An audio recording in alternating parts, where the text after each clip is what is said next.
Esta reserva en particular tiene 3 sitios a lo largo de 2.5 kilómetros de extensión en el litoral marítimo. El sitio número 1, que es válido e interesante desde el punto de vista paleontológico, con restos fosilizados de grandes mamíferos que nos retrotraen a 5 millones de años de antigüedad. El sitio 2, que en particular lo que tienen son huellas fosilizadas de aves y de grandes mamíferos de hace aproximadamente 15.000 años. Y este sitio en particular, que se encuentra sobre el distrito de Montehermoso, que es el denominado sitio 3, que lo que tiene son huellas fosilizadas de hombres, de mujeres y niños de aproximadamente 7.000 años atrás. Lo que estamos tratando de hacer es incorporarlo en el listado patrimonial de la UNESCO, es decir, que sea declarado como sitio cultural y natural de la humanidad a través de la UNESCO. Si bien la UNESCO ha declarado muchos sitios desde el punto de vista del patrimonio de la humanidad, esto tiene la particularidad que no solamente es natural, sino que también es cultural. Solo hay 28 sitios. Nosotros estamos tratando que este sea el sitio número 29 natural y cultural de la UNESCO. La provincia de Buenos Aires tiene 26 reservas naturales, que significan 1.5 millones de hectáreas, que es algo así como el 4.5% de la superficie total. Esta es la única que tiene la particularidad que no solamente es reserva natural desde el punto de vista de la importancia ecológica y consecuentemente del tipo natural, sino que reviste interés, y por eso estamos trabajando desde el punto de vista paleontológico, geológico y arqueológico.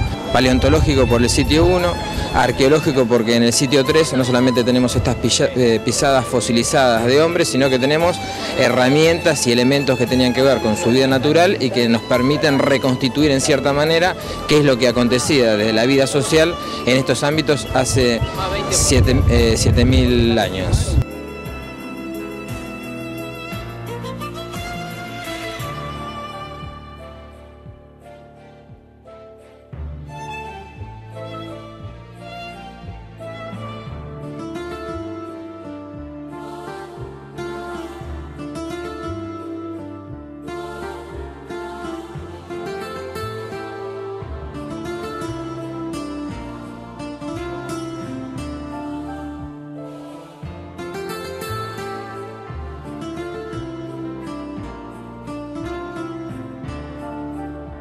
Bueno, este fondo lagunar, ¿sí?, que estamos viendo ahora, que fue el que copió la huella, ¿sí?, era un fondo barroso.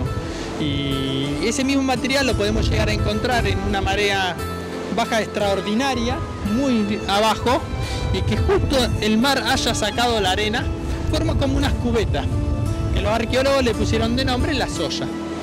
Esas pequeñas depresiones era el lugar donde estos grupos cazadores-recolectores que vivían hace 7.000 años atrás venían con las presas de los animales que habían cazado.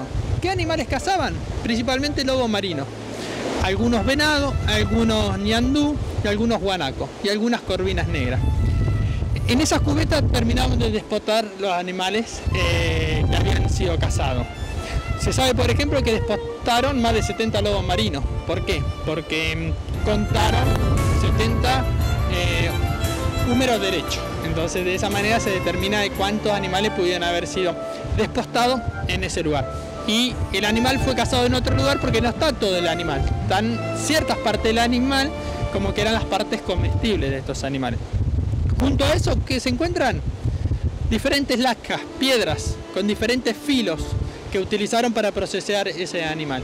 Y un par de instrumentos, que una madera a modo de espátula fue utilizada para desprender la carne de los huesos y de desprender la carne también del cuero. Y lo llamativo de esta espátula que aparece dibujada, que aparece decorada, que bueno, nos da una idea del valor que tenía ese elemento. Después otro instrumento, una roca con un mango, que hoy podemos decir un hacha moderno, que seguramente lo utilizaron para fracturar algunos huesos. Y después aparecen también algunas puntas de proyectiles que utilizaron para cazar esos animales y algunas puntas de proyectiles de madera que también lo utilizaron para cazar. Eso queda en este fondo. Al ser barroso quedaba, lo dejaban de usar o no servía mal o lo dejaban tirado en ese barro y quedaba tapado por el barro. Hoy el mar baja mucho, saca la arena y hay veces que vemos estos elementos. Cuando pasa eso, ¿qué hacemos nosotros guardaparques? ¿Sacamos las cosas? No. Llamamos al grupo que tiene los permisos para hacer investigación acá dentro de la reserva. Como se trata de registro arqueológico al que tiene el permiso de arqueología, vienen ellos, analizan los materiales y en algunos casos no.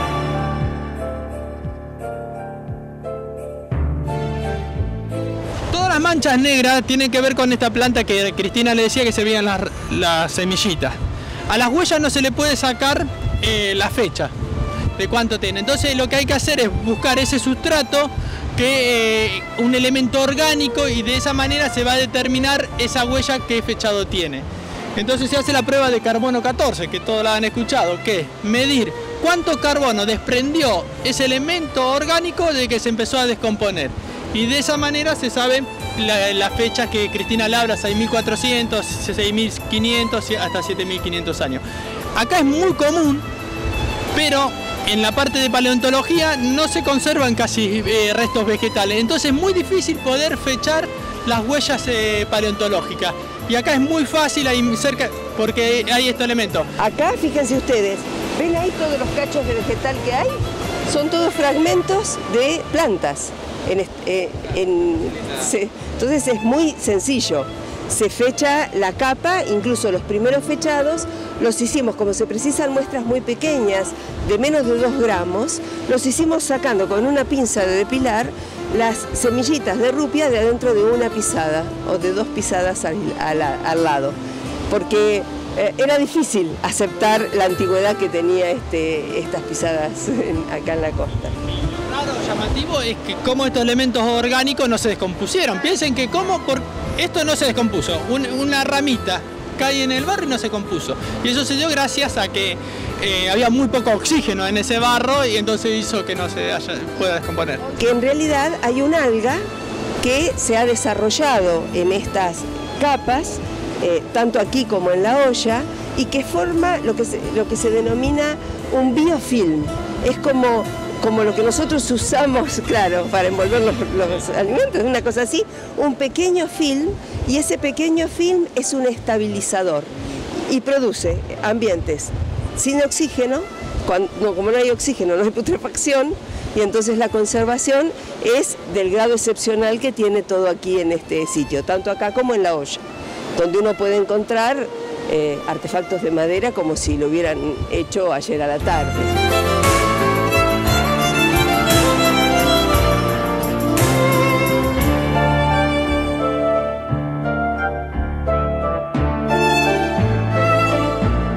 Muchas veces podemos llegar a encontrar material óseo que también se lo puede utilizar para hacer las dataciones de carbono 14.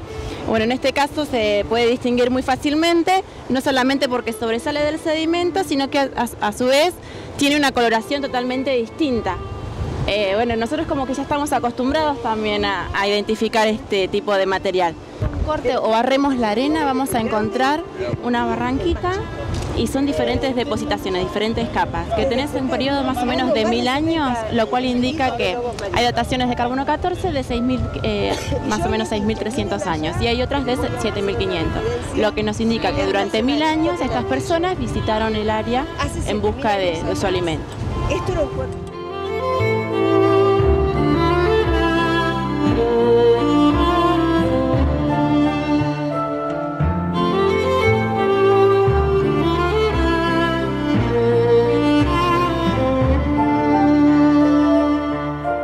donde había cuerpos de agua que tenían menos contacto con el mar, menos frecuente, no totalmente aislados, cerca del mar, y en ese entorno como de humedad, la gente se instaló en los médanos y aprovechó todos los recursos disponibles.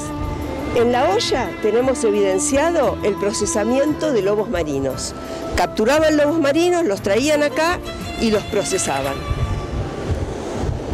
Un poco más allá, en la olla, en ese gran bajón de las dunas, ahí había un campamento asentado sobre el médano.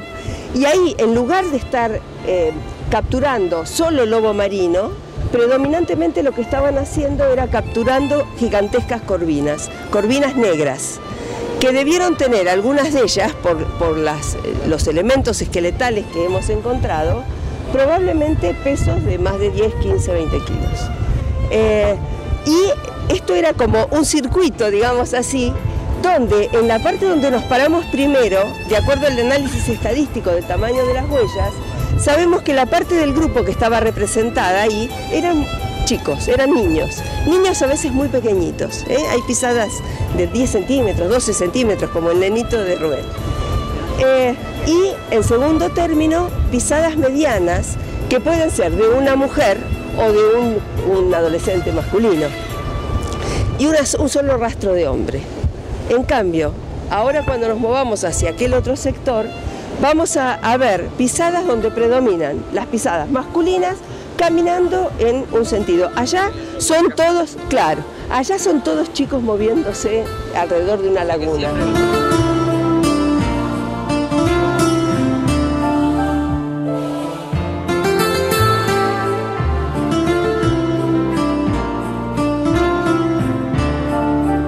Las personas que habitaron este lugar hace 7.000 años eran básicamente consumidores de recursos marinos, y eso no es común luego nunca más a lo largo de la historia de Pampa. Sí a lo largo en Patagonia, por ejemplo, donde hubo grupos que, como los grupos canoeros del extremo sur, mantuvieron una forma de vida básicamente dependiente del litoral marítimo.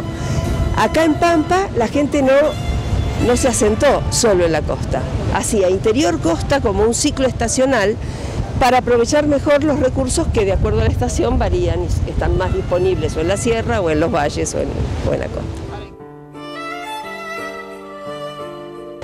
Lo que estamos viendo en este momento es un habitáculo de un animal denominado calianaza. Lo que hace el animal es formar pequeñas bolitas de sedimento con una sustancia que va segregando y las va depositando alrededor de la galería para que obviamente esto no se derrumbe. Con el paso del tiempo el mar lo va mineralizando, transformándolo con esta dureza tipo piedra, y bueno, estamos hablando de un resto de habitáculo de una antigüedad de 6.000 años, perdón.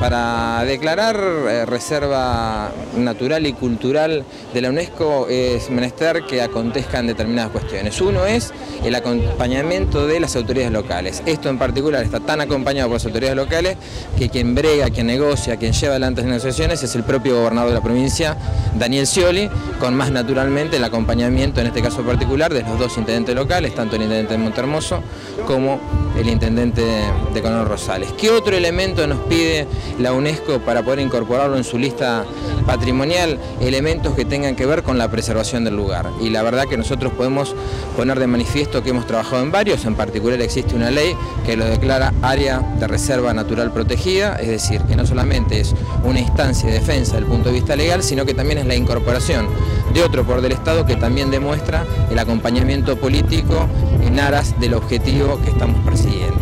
Quienes recorren el lugar verá que también está cercado y que existen guardaparques del OPDS.